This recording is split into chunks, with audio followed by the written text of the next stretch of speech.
how are you? I hope you're fine. Oh my god. All right. So guys, welcome to your English class today. We're gonna talk about something really important, but it's really easy. It's no big deal, actually. Thank you. So guys, first things first, I want to say that I'm really happy with your test results. The grades were awesome, but the test was really easy. I know, but congratulations, I'm really proud. So we're gonna start new content today, so I'm gonna need you to grab your books. Yes, we still use the book. Weird, right? I know. So guys, we're talking about milestones. Do you know what that is in Portuguese? Milestones. In Portuguese, that will be acontecimentos importantíssimos da vida de uma pessoa. For example, repeat after me. Buy a house. That's a milestone. Get promoted. Go to college or graduate from high school. That's a milestone that you're gonna have next year, right? Not next week. Rent an apartment or retire.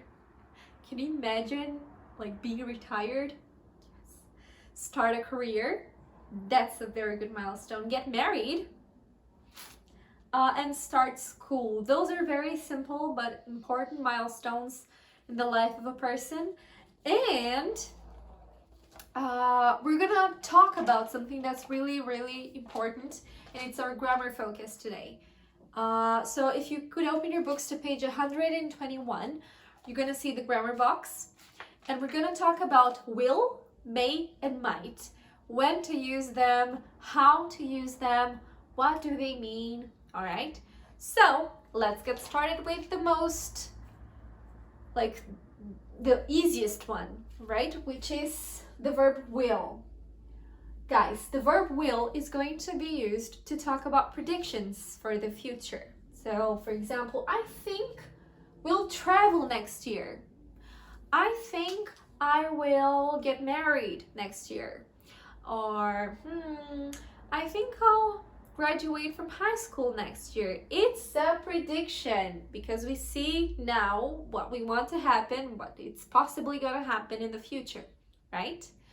But when we're talking about possibility, we're going to use two very famous modal verbs that are may and might. You probably have seen them before because they're very common, but even though they mean the same thing, they are used in different situations.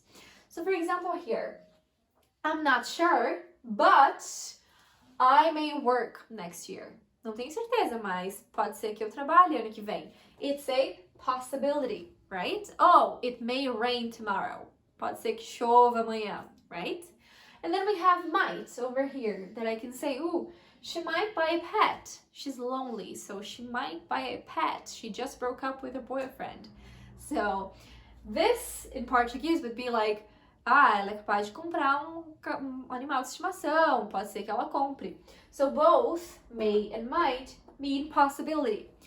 They are the very same, but may, it's a little bit more informal, okay? And it can be used to ask for permission. May I sit here? Right? May I sit here? That's very formal.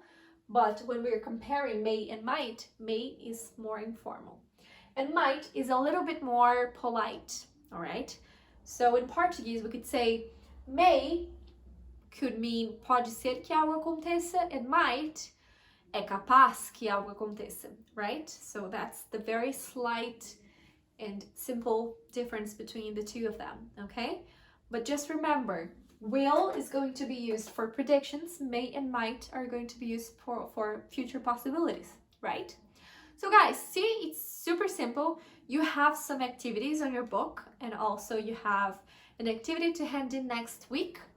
It's our last grade for this trimester, so I'm very excited and I look forward to your work, okay? Bye guys, I'm here if you